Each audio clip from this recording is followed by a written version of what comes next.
Hi, I want to talk about vaginal health. I think it's so important that if I'm talking about sexuality all the time on this channel, I also address the fact that, you can't have amazing sex if your vagina is not being treated correctly. I don't know, I think it's kind of important to say those few maybe kind of basic things that you might not know about the health of your vagina, and I think it's a great way to care for ourselves and connect to ourselves, to be a bit more mindful of her being healthy and feeling happy.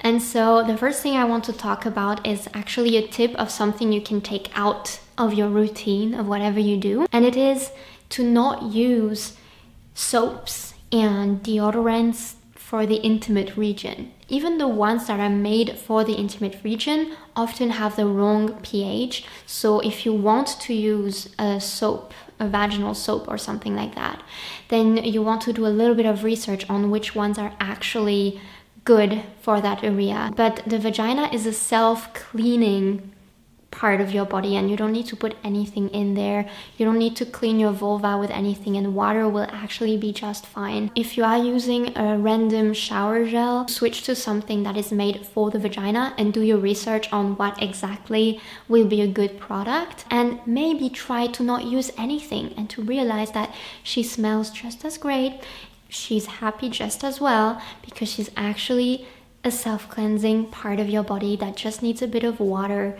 to be clean. Also, to avoid unnecessary chemicals and bleaches, if you are currently using regular tampons and pads, I would recommend switching to an organic version of those, or trying out a cup, reusable pads, or absorbent underwear. The other thing I want to talk about is underwear. Now, I love sexy underwear. I love all the lace and the beautiful things and the thongs and whatever, but actually in my day-to-day life I prefer to wear more breathable underwear that is made out of cotton, because cotton is way more breathable and you want her to breathe.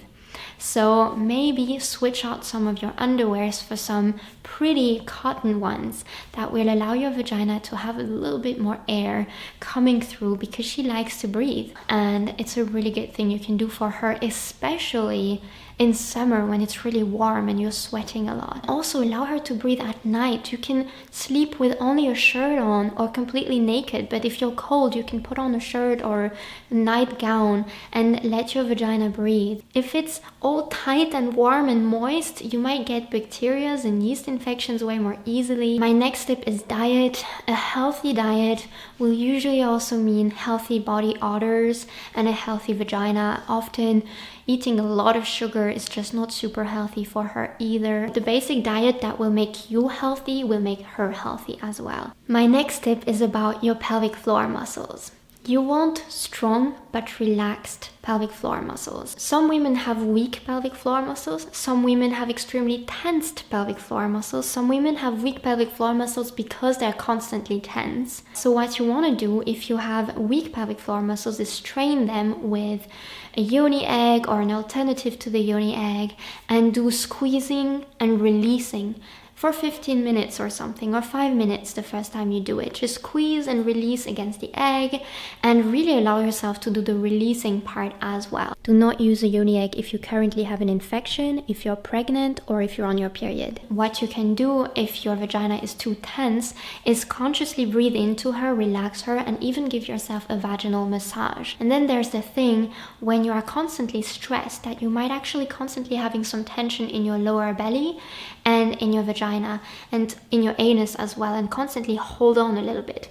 So right now you can even feel, is your anus relaxed while you're looking at this video?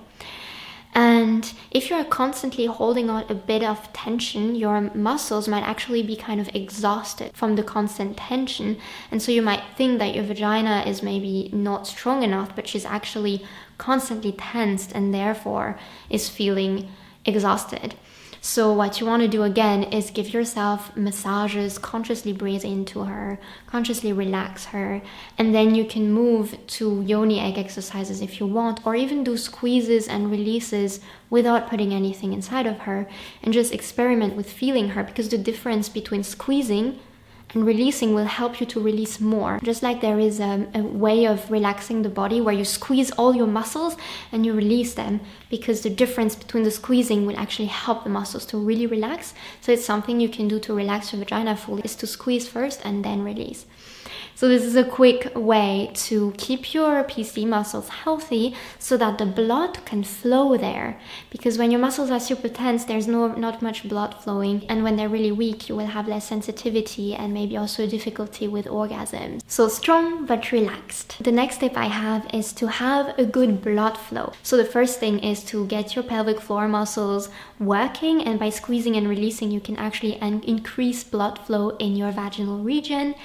And the other thing you can do is what you would do for a good overall blood flow. It's maybe not smoking and maybe exercising regularly, doing cardiovascular exercises or whatnot. And for blood flow, you could also massage your inner thighs and your vulva and your vagina as well. Another tip I have is, if you have sex, after sex, go to the bathroom and pee. The pee will be a way to cleanse your vagina. Something that I don't encourage you to take if you don't need it, but if you tend to have yeast infections regularly or something, it might be nice to take it, for example, after your period, to help your vagina kind of regain the right pH level. Or if you go to a public swimming pool and the chloride is a bit too much for your vagina, you might want to pop this in before or after going to that swimming pool. It's lactic acid bacteria. This is only an extra help if you are out of whack in there and you want some help, but of course also go to your gynecologist. And the last thing I want to say is listen to her. Check her boundaries. Feel what she needs, because she will give you much more feedback than you might have given her credit for. She will give you feedback during sex if it's actually too fast or too much. She might have actually given you feedback during the act that it needed more moisture or more softness or more presence from the partner or whatever. And she will give you feedback in many different situations, so I really invite you to listen. And I also have a free guided breast activation, breast massage practice for you that you can find in the description box. Bye!